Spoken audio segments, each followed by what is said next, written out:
trip to the forest turned into a real nightmare. Strange bumps began to grow under the skin, but the worst thing was to find out that inside them, something lives.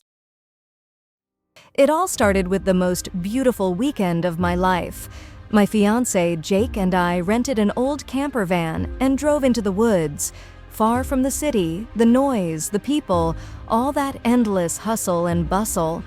It was our anniversary, a small date, 2 years together. I wanted to connect with nature. We parked by a lake, ate grapes, lay on a blanket, listened to the chirping of insects, drank wine from plastic cups. It was a perfect day. So romantic, just like in my dreams when I was a little girl.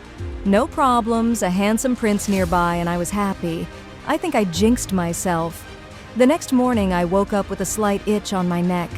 Jake joked that mosquitoes were having a feast, but I somehow immediately felt that it was not just a bite. A small lump just above my collarbone was hard, dense, as if a foreign body was stuck under the skin. I thought, maybe a tick?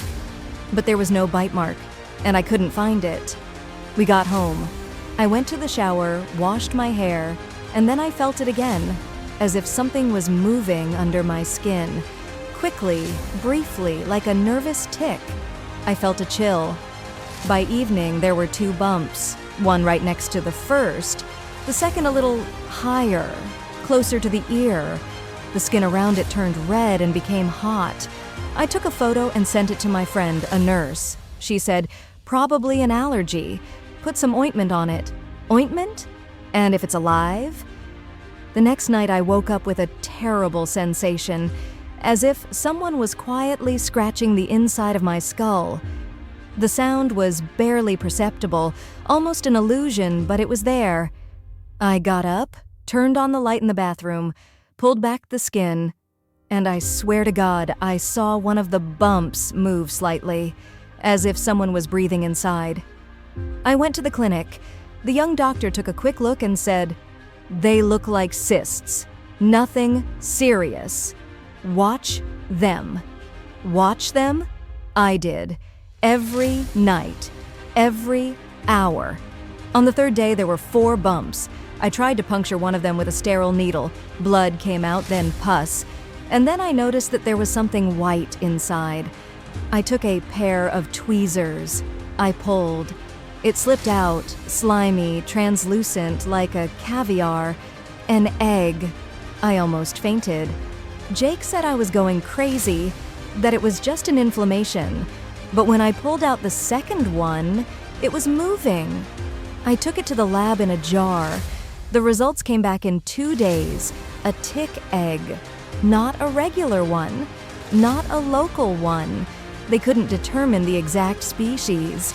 The doctor said that one female probably bit my neck in the forest, and when I accidentally pulled it off, the head remained under the skin, and it started laying eggs. Right in me, right in my body. He suggested an emergency operation. Of course, I agreed without delay. I was hospitalized.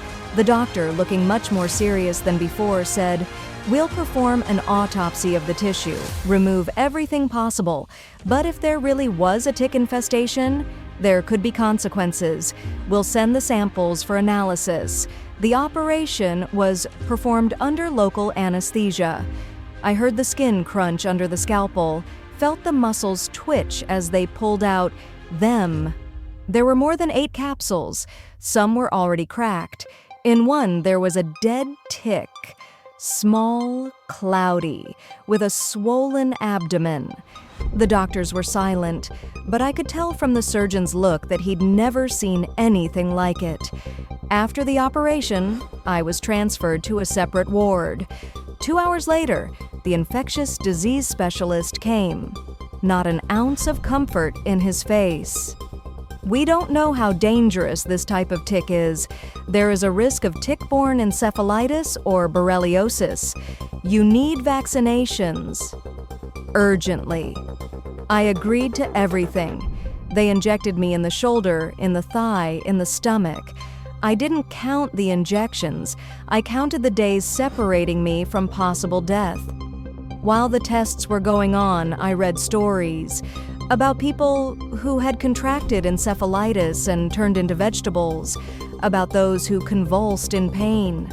Every night I woke up in a cold sweat. I dreamed that a larva was crawling in my brain, leaving a slimy trail behind it. On the 4th day, they brought me the results. No encephalitis. No borreliosis. I should have breathed a sigh of relief, but I couldn't. It was as if I had gone crazy. Every evening I examined my body in the bathroom, afraid that I would see the lump again. I became afraid of touching foreign objects, door handles, leaning against a chair in a cafe or a wall in the subway. It literally grew into a phobia. I've been going to a psychotherapist for the 2nd week now. The official diagnosis is post-traumatic stress disorder. Now they've prescribed me antidepressants. I'm just in shock. This is crazy. I just wanted to have a good time with my fiancé. All this, operations, scars, injections, laboratories, nightmares, live eggs in the body. This is what a simple, romantic trip to nature turned into. With a blanket, wine, and the chirping of insects.